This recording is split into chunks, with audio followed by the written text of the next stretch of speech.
meeshan maxamed dashboard ana samaystay waxaan waxyaalaha qabto sida ideas ka maskaxda ku jiro kale inaan hal meel ku ururiyo waxaan baranay dhinaca kale ku ururiyo iyo waxyaalaha maalinlaha aan qabanayo kale projectooyinka qabanayo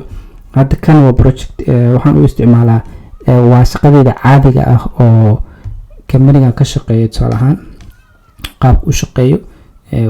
waxyaalaha scope of work mar rabana si furfuro waxyaalaha waxa ku jira private aan rabana si tuso laakiin saan ayaa samaysan kartaan waxyaalo badan oo kale oo ku dhex jira oo arkaysan sida qaabka resource iyo project aan u habaystay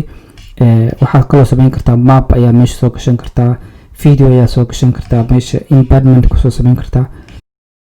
waxaan videogan ku soo gudbinayaa Notion waa software loo isticmaalo productivity-ga haddii aad tahay qof shakhsi wax barta jaamacad dhigta school dhigta ama haddaad tahay qof shaqaysta oo company leh ama haddaad tahay qof wasiira waxaad doontid waxa u baahan tahay website ama software ku soo ururiya information-kaaga ama waxyaalaha qabanaysid oo hal meel kugu xareeya sida haddaad arday tahay oo kale buugta aad wax ka baranaysid assignment-iga qoranaysid waxaas in hal meel ka urursatid oo noqotid qof diyaarsan ama organized oo kale Google Garay Notion ku qoran notion.so dareemi kartaan waxay ka timid Soomaaliya laakiin kamaniga Soomaaliya ma lahan North America laga leeyahay laakiin kadib marka qortaan click siiya gmail-kiina email-ka haysta nooc doonaba ha tageliya meeshaan buu idin soo saaraya oo ay ku qoran yihiin waxyaalaha ka delete gareynayna any nooc walba oo type oo coding ba macnaha ku soo xareysan kartaa xisaabtii caadi formulada ku soo xareysan kartaa maaha ardayda kaliya software-ka haddaad tahay wasiir oo kaleeto ama qof dukaan haysto oo kaleeto dad badan maamulayo kaleeto in dadkii aad shaqooyin kala duwan hayaan task kala duwan hayaan qof walba taskiisa gooni ugu magacaabay haddii aad company tusaale ahaan ganacsi oo kale maamushid oo meelo badan ku kala yaalo kaleeto qofba xilli uu soo galayo kaleeto qof shaqo gooni qabanayo shaqadii meesha marayso imisa saacba u dhiman progress-ka ay sameynayso waxaas oo dhan waxa u baahan tahay qaab aad u maamulatid oo iyo meel aad ku macnaha ku xafidsatid marka Notion profile-kayga waxa u bixiyay waxbarasho kadibna waxaan sameynayaa 3 qaybood oo waxaan sameynayaa database-kaas dib ay ka fahmi doontaan haddii aan 10 kale soo geliyo waan ku sharxi doonaa database-kaas title-kan siinaya ama magaca siinaya mid walba waxa weeye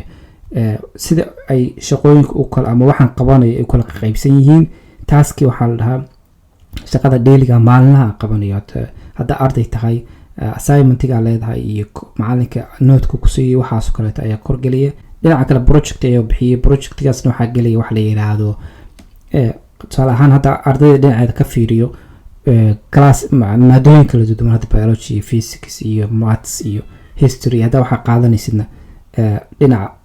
project-gaas ayaa saan u kala qaybinaysaa hadda rabti inaad aad matalan company ku salayno kaleeto oo qof dukaanka dharka gado kaleeto soo haysto kaleeto waxa leedahay task oo kaleeto maanta yaa deyn ka qaatay deynta u bixinaysaa taskiga koowaad waxa kale oo bixinaysaa kan labaad waxa u bixinaysaa email-ka dirtay ama dadka la hadasho kaleeto haddii aad wasiir tahay oo kaleeto ama agaasimo tahay oo kaleeto rabti inaad isticmaashid waxa aydan dhahaysaa inaad 100 jaamacadood baa dhisay inaad wasaaradaada qorsheedu tahay iyo inaad 1000 arday waxbarasho ka bixisaan project-ka labaad ba ka dhigaysaa kadibna shaqada maalinlaha ah oo kaleeto waxa kala qaybinaysaa mid ku saabsan jaamacadaha maxaa maanta qaban karnaa intaana qaban karnaa mid ku saabsan Notion waa app ama software anigu kalba aad uga helay oo aad hadda rabtid inaad productivity-gaaga ama organized-kaaga rabtid inaad ku dhisid aad iyo aad u fiican waan rabaa inaan idinkula taliyo inaad idinkuna bilowdaan isticmaashaan way badan yihiin mid kale oo aan isticmaalo waa jira Obsidian la dhaho oo isaguna xoogaa ka duwan laakiin dhacay ayadoo full oo niso daynaya laakiin hadda concept guud ama tusaale ahaan guud ka sii qaata aad ayagu mahadsantihiin daawashada videogan please waxaad sabaysan subscribe iyo like basaara waa comment. Assalamu alaykum warahmatullahi wabarakatuh.